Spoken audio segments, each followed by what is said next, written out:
Hi, ang pangalan ko po ay Logan May Zara, and this is just a conversation.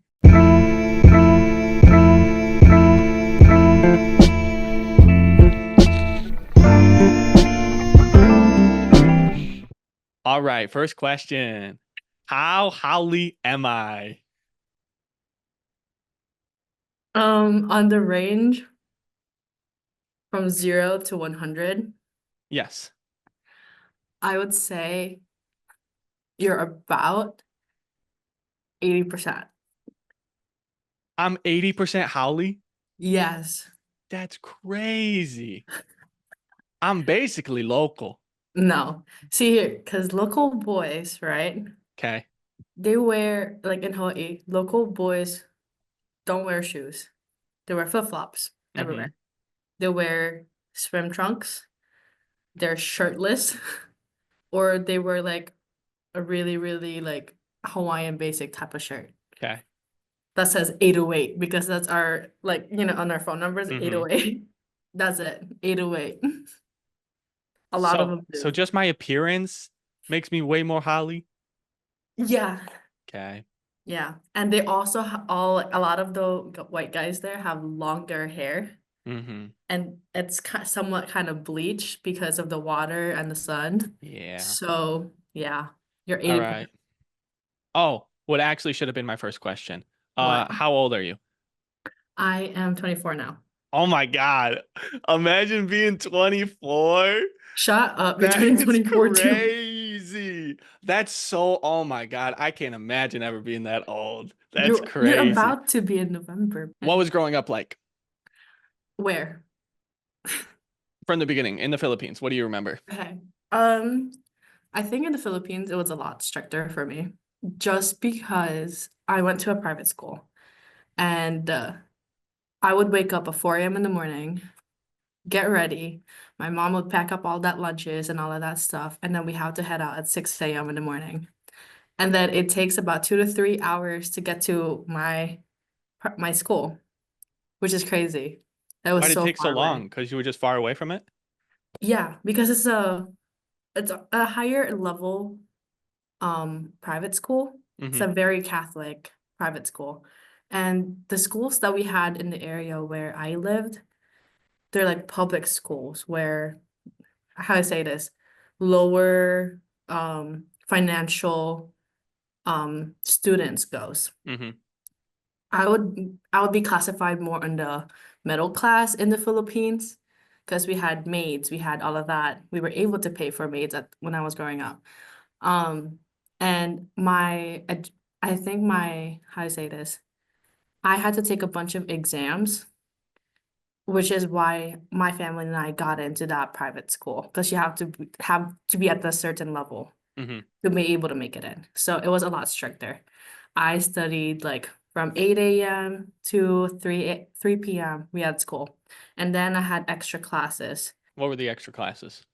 It's like extracurriculars. Okay. So dance, all of that, piano, I did piano. I had a lot of things. I also did taekwondo growing up. So it was busy, busy, busy. So starting from waking up at 4 a.m. in the morning until like 7 p.m. at night is like constant doing something. And then as soon as we get home from all those practices, it's homework. My Mm-hmm. mom would sit next to me and watch me do homework and yell at you if you do something wrong.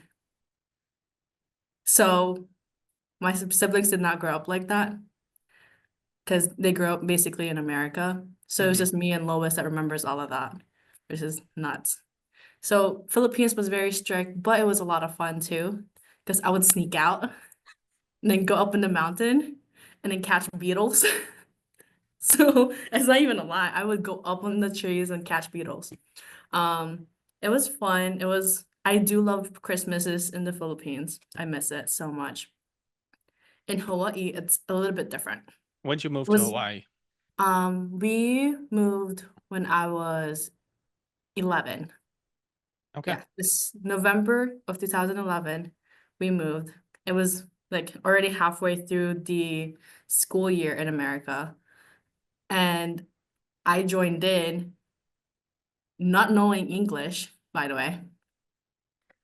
Like everything I said was just like Hi, hello, how are you? I'm fine, thank you. That's all I knew. Then of course math. Math was easy for me. So, but English in general, I could not speak. And I still remember my first language, like the first conversation I had with somebody. I was doing my homework because I was still in that Philippine mindset, like homework, homework, homework during recess, homework, homework, homework, doing this. So at recess, I was doing homework. This guy would not stop talking right next, like right in front of me. And the first thing I told him was, shut the up. And I remember getting in trouble because I've never spoken in class whatsoever. The first thing my teacher said, Logan May Zara, what just came out of your mouth? And I said, he won't stop talking. I'm trying to do my homework. I need to get this done. My mom will kill me if I don't get this done. So that was different. Here in America, they're very free. You know, they say whatever they want and all of that. So in Hawaii, though, like it's very, how do I say, close. Everyone is so close. Like they're your family. They're your family whatsoever. And when we walk outside, all the students slippers. You can go to class and wear slippers. And or you can walk outside and barefoot and they won't care. So I remember seeing kids with like their bare feet just on the ground running on the grass and I'm just like, why? Why would they do this? And I guess it's just very different, the whole entire thing. I went from very strict, like timed thing into a very free, oh, do whatever you want type of learning. You know what I Mm-hmm. mean? It is hard. I think it was harder for me in the Philippines Why? because in the Philippines, people can discipline their kids physically. In America, if you were to do that, you can get cops called on you. So in the Philippines, I remember if I say something like out of pocket, my mom would grab like what is it called? Um chili or sile for in Tagalog, and she would make me eat it. Like all yeah, and my mouth would be burning for hours. And I remember I had to kneel down on salt or mango beans on like my knees, just on that for hours with my hands like this and books on my hands or like stuff thrown at you. Okay. So so in the schools there, they would check if your nails are cut. And if it isn't, ruler, hit. You need to get that cut, fix it. Mm-hmm. Of course, because it's a Catholic school also, a bunch of nuns, like they were sweet, but they were very, very strict.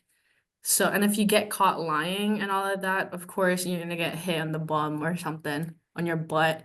Mm-hmm. But at home, it was a lot worse. Like, yes, it was very strict, but my mom was also losing her mind at the same time. No, I'm not even kidding. I love my mother, but it was tough growing up with her.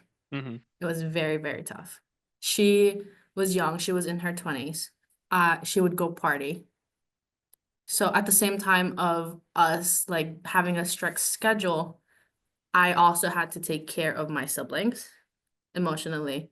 And I had to take care of my mom that was in and out partying, coming back drunk, and then me having to go get her because my little brother needed, milk, but she's out there drinking and partying. That was kind of like a huge awakening for me that I can't be a child.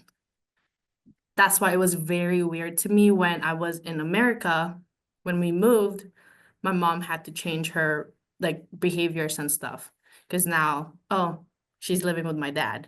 She has no reason to lose her mind. She has no reason to do all of these things.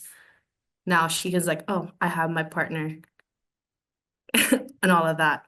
So she's not out partying. She doesn't know anyone else. She doesn't know English. So she's just taking care of my siblings. So it was a weird change of pace. Mm-hmm. And everything was like, she's not grilling me about homework. Like she would tell me, she would remind me, like, do your homework. I'm like, okay. But she's not gonna sit next to you and grill you and look at everything that you're doing. Which is like I understand though, because growing up, she grew up in the fields. She had to wake up at 4 a.m. in the morning, make rice, taking care of her seven younger siblings. She's also the oldest in her family.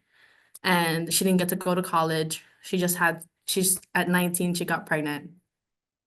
She didn't get to enjoy her life. I understand that. But it was like a huge struggle, like keeping up with a 20-year-old woman while I'm over here, 9 years old, looking for her out and about. Um, and then in Hawaii, it was harder to, how do I say this? It was harder to hide the things that are going through your home. Because in the Philippines, if they see a bruise on you, oh, you got disciplined. In America itself, if they see a bruise on you, they already suspect, abuse. So I remember one time my brother went to school and he had a bruise on him, and teachers were calling nonstop at the home, checking up, them saying CPS is gonna get called. And I'm just like, what's CPS? What is that? I was confused. And then like they'll check if, everything looks good in the house, what happened. And of course, my dad, very, very good at convincing other people. I love my dad also. As bad as he is, I know he also gave his try. I he is my dad. I can't deny that. But if he and I were in the same room, oh man, that would be a different story. He and I would argue. He would hate me. He definitely would not like my guts. But he says he loves me. He'll buy me stuff like little candies every now and then to make up for the things. But he and I can't stand each other because we have completely different views. But how do I say this? It was tough. Started working at 14. The way I got recruited to work was kind of weird. I was just on the computer in the library and they were like, Logan, do you want to join? I'm like, join what? Do you want to work here? Since you're here every day anyways, you might as well get paid. And I was like, how much? Like, you're not gonna make me work. It's not worth enough. I said, I'm 14 years old. I still have school. I was in middle school. So 8th grade, got hired. I started working at the public library every single day after work. The pay was literally like $8 per hour when I started working. And my parents found out I got the job. My dad was like, hey, I can't afford to keep doing this. You need to contribute. You need to pay the bills. I said, I do? I do at 14. So he was like, yep, you pay the water bill, you pay the internet, and you pay the electricity. And I said, that's a lot. So I would always end up like having $25 out of the whole entire thing of my paycheck, every single and we get paid every 2 weeks. So out of all of that, I get like $2. Not $2, like $25. $25 out of the whole entire paycheck. And that was enough for me. And then high school started getting worse. My parents constantly fighting, me getting harassed whatsoever by like I got bullied, surprisingly. I did get bullied. People didn't like me. Don't know why, but it's okay. Um, Girls didn't like me. I just kept to myself. I kept working. I ended up working 4 jobs. I worked as a cleaner. My parents did not know about that one because I did not want them taking that money from me. While working at the public library, I worked as a cleaner. Then I also joined the military when I was 17. As soon as I turned 17, I joined in. And then I also worked at 7-Eleven. So I had 4 incomes and I was still paying bills. So it was a lot. So junior year and senior year, I was just constantly busy, not sleeping. I slept like once or twice a week. And when I do sleep, sometimes it's not even in my own home. It will be at a friend's house. Most likely I was home for like to change, to get my stuff, to feed my siblings, to clean, and then leave again. And then I would come back and then do the same thing all over again. How many siblings do you have? I have 5 younger siblings. Okay. 5. I'm the oldest. Actually, I have two half older siblings from my dad's side, but we don't really talk. My older half sibling is in the Philippines, my sister, and my older half brother is in Las Vegas right now. So, and they're about the same age as my mom. Oh yeah, my parents 20 years apart. So my mom and my two older siblings are around my mom's age. So it was completely weird for me to be talking to my siblings as like my siblings rather than someone like way older that I need to pay respect to. So that's why we don't communicate Mhm. whatsoever. How would you get recruited into the army? I didn't get recruited. I went there myself. So I started planning out my plans of how to get out of Hawaii at 16.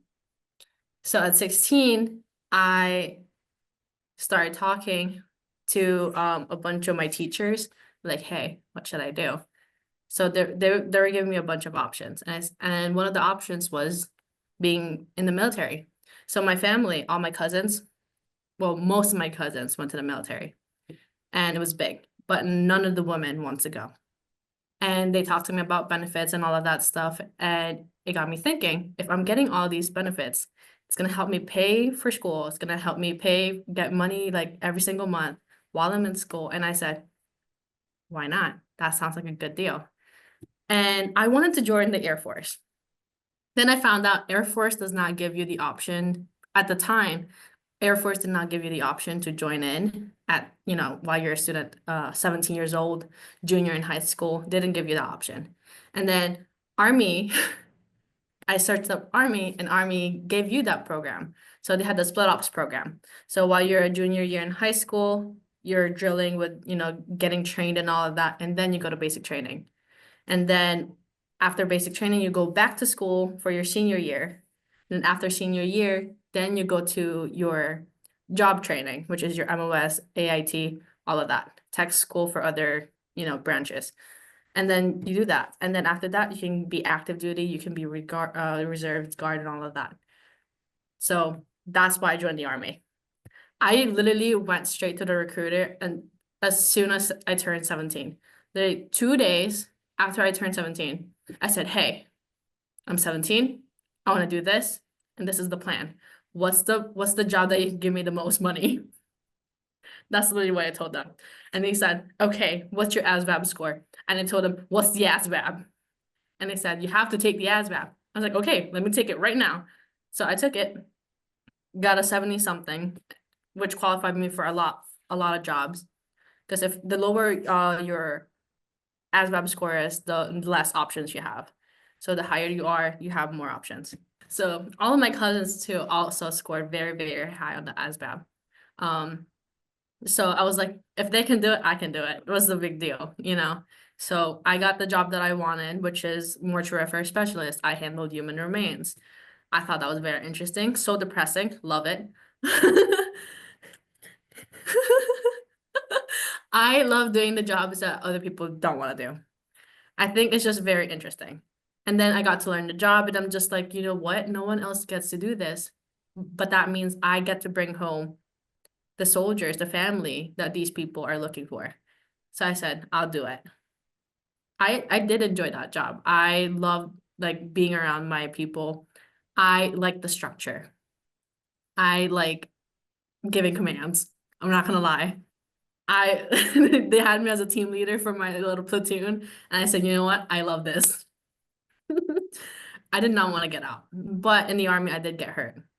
I hurt my left knee, and then which caused me to not be able to run as fast as I used to, even with physical therapy. And then I got out, honorable discharge. What was the main goal? Junior Main year of goal high was, school, like junior high, is it like get as much mhm, money as possible to be able to do whatever mhm, you want? Okay. yeah. So in high school, I wasn't planning on, yeah, where am I gonna go? What am I gonna do? My plan was to save as much money as possible and then leave. I was dating a guy at the time and he was in Michigan. And I said, you know what? I applied to a lot of schools. I got accepted to a lot of schools. I got accepted to a lot of schools on the West Coast. and I got accepted to other schools in Michigan also. But SVSU offered me the most scholarships, and I said, if they're offering me the most scholarships, and my boyfriend at the time was there, I said that was the deal. I can just move to Michigan. I didn't like I wanted to go away as far as possible. Like as sad as that sounds, I wanted to leave the island. You grow up in an island, you don't really get to do anything else but the same thing over and over and over again. So I said, I want something new. I want something different. I went further down. That was the goal at the time. It's like make money, leave, and then do other things after that. That's when you make friends. That's when you do all of these things. I wanted to start over. Do you think Michigan let you do that? Yeah, actually. I'm gonna be honest. If I do when I do graduate from SVSU, I am gonna miss it. Because this is when I really learned like full independence without other people relying on me. Like I'm not expected to give every single like almost every single of my paycheck. I get to save it for myself and I get to see what I can do with it. And I get to go out, make friends, drink. I did not drink. Like when I was younger, yes, I was reckless too. I'm not gonna lie. I was going through it. I was reckless. I drank underage drinking. Did not recommend. I got to drink like relaxing. I got to paint. I got to do all of these things. I got to do the things I wanted to do again. And it was like for the first time, I'm actually figuring out like whether I want to do it for myself or am I doing things for my family, you know? So yes, it did allow me to, do the things I wanted to do. At what point did you decide what you wanted to go to college for? So when I figured out like what I wanted to do, that was back in high school, actually. So when I joined in, right? So it was a few days after my birthday. My brother, I was working at the public library, and my little brother at the time, Paul, he was 8. He was walking to the public library because he wanted to see me with his friend. And my family used to love reading. He would go to the library and read next to me while I'm cleaning and all that stuff. So he was going over there, and a guy, um, turns out he was on his phone when he was backing out. So he hit my brother. So he did not see my little brother. He was 8. It was bad. Um, all I heard was a little kid coming into the library yelling, Paul was hit by a car. I froze. I froze. I I thought that couldn't be real. So I started running outside and there was my little brother and he was bleeding. So my first response was to like nothing else. I wanted to keep my brother stable. So I kept him stable. They called 911 and I was making sure that he's like verbally like he's still talking to me to make sure that he's still awake while they get there. And then after that whole entire incident, we went to the hospital, went through all that process, and I saw all the doctors helping my little brother get better. We were told that he wasn't gonna make it, but they were doing so many things to keep him like going and all of that. And that's when I figured I wanted to be a doctor. I want to study pre-med. I want to go to medical school and I want to do all of these things. That's why I wanted to become a doctor. I was told that other people wouldn't have wanted to go in that field, but I was like, that is something that you would want to do though, because in Hawaii it's very limited. We don't have that many options for healthcare. We have a lot of nurses, underpaid, but not that many doctors that can actually like help the kids. You have to travel literally about 40 minutes before you get to a good hospital for those type of emergencies. So that's why I was like, oh, I want to be a doctor in the North Shore so that, they have a pediatrician there at least. You can go see, right after school. They don't have to travel all the way to town. That's why I was like, that's what led to that. That's why I wanted to go to school. That's also one of the reasons why I chose SVSU because they're connected to MSU and CMU for medical school. So you can literally apply straight out of college straight to those schools. So That is such a college scholarship essay answer. Oh yeah, no. Wanna That know had to something? be a layup of why do you want to do this? Oh That's yeah. the So freest answer. that was guess how many scholarship monies I got from that? How many? So many. I got 20,000. And then on my senior presentation, I also used that whole entire thing, the reason why I planned this. And they were like, wow. Some of them cried too. And I said, thank you. That boosts my ego. Okay, so the goal is to become a pediatrician and go back Mhm. to Hawaii And and open a practice there. clinic. Yeah. Okay. Yeah. That was my goal, yes. Okay. Was. Yeah. And right now I don't know yet. Because medical school is so expensive. And they have very limited slots in getting in for, those schools. So I wanted to take a few years off building that profile. Like even if it's 5 years or so, it doesn't matter. I can always just retake classes if I need to during those years. But right now I don't know what I want to do within the 5 years that I want to take a break from. Because I feel like I'm mentally tired. I've been working so much and I needed a break. I've been studying so much and I don't think me personally, I don't know if I can handle another 4 years of heavy studying without a break in the middle. Okay, transition into more fun things. Um, I think the best thing that you have taught me is Mhm. opening my worldview to other foods Yeah. and different cuisines. You are a very big foodie. Yes, I am. What is one food from Hawaii and the Philippines that you wish was more Mhm. common in the Western? Okay. I would say this is very controversial. Um, in the Philippines, every Asian country, we like intestines. I there's a street food in the Philippines. It's called isaw, and it's like intestines, like on a stick, and it's fried, like grilled right in front of you. And you get to dip it in the sauce, and that was my favorite growing up. And I wish that people in the US are more open to actually like, trying like the intestines and all that stuff.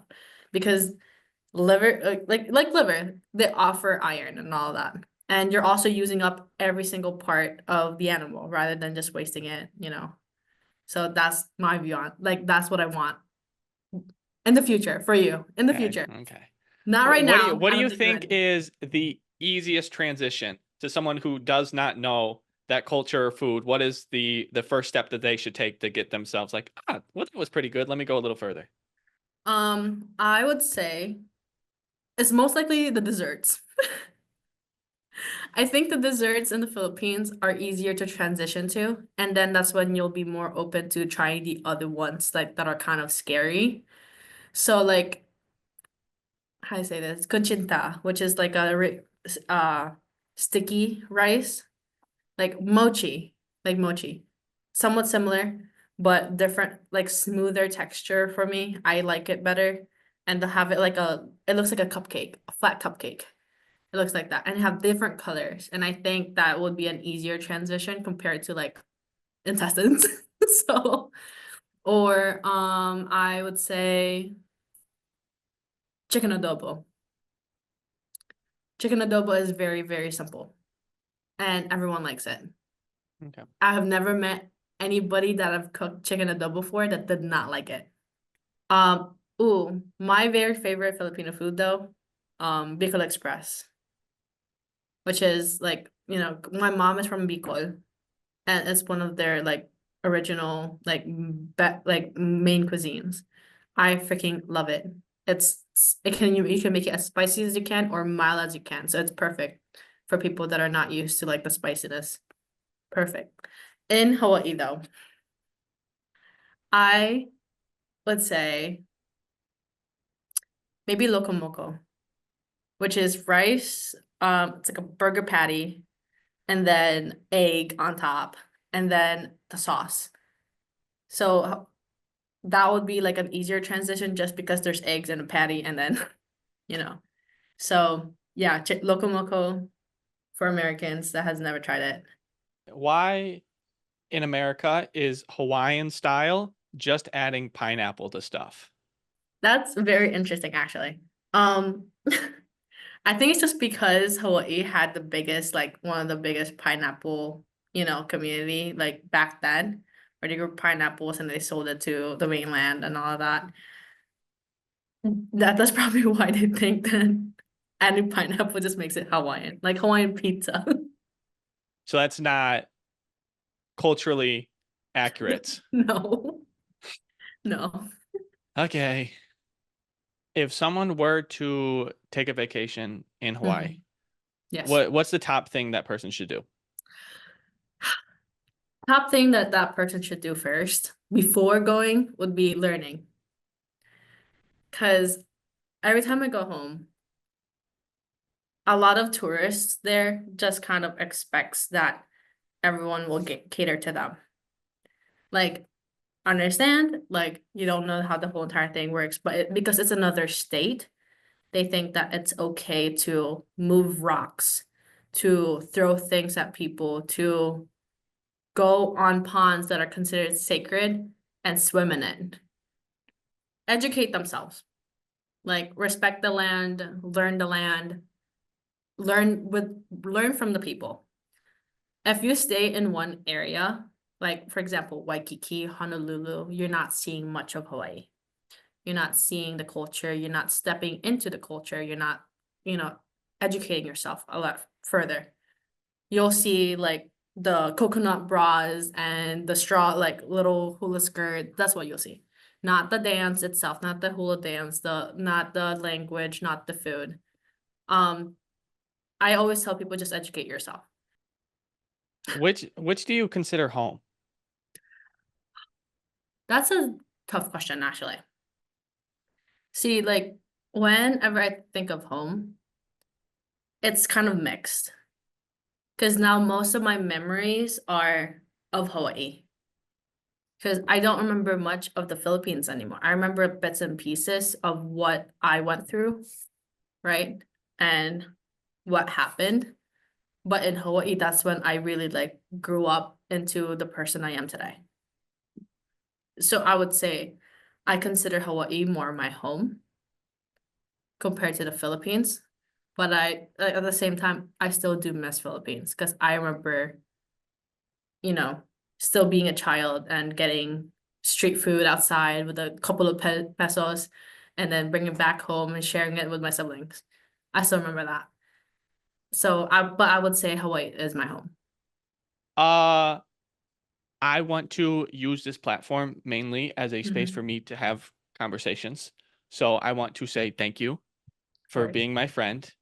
And specifically, you were the biggest supporter I had when I first started this, Mhm. low key, of I put out the episode and I said, I'm about to get 1 million views. I need to mentally prepare myself for the amount of publicity I'm about to get. You expected it. And I got 40 views, and I would attribute 38 of them to you email chaining them to your entire family and friends.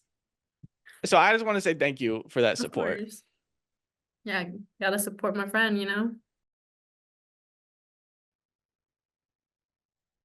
Ad time. Ad time. Today's episode is in partnership with Daily Jam, this show's first partner. Daily Jam is my personal music playlist project. Currently, we are on year 7 of doing this, Daily Jam 7. The way it works is I add one new song every single day, 365 days a year, 366 on leap years, with no repeats. So far, that is over 2,000 unique songs added to the Daily Jams. The standard for the songs is in the name. Every song, I believe, is good enough to be played on repeat all day long. My personal Daily Jam. Humbly and respectfully, I have incredible music taste. So check the link in the description or go to my Spotify profile, Caleb Wolfgang, to listen to any Daily Jam playlist. I guarantee that you will find songs you love and gems you've never heard before. Thank you to Daily Jam for being a partner of Just a Conversation.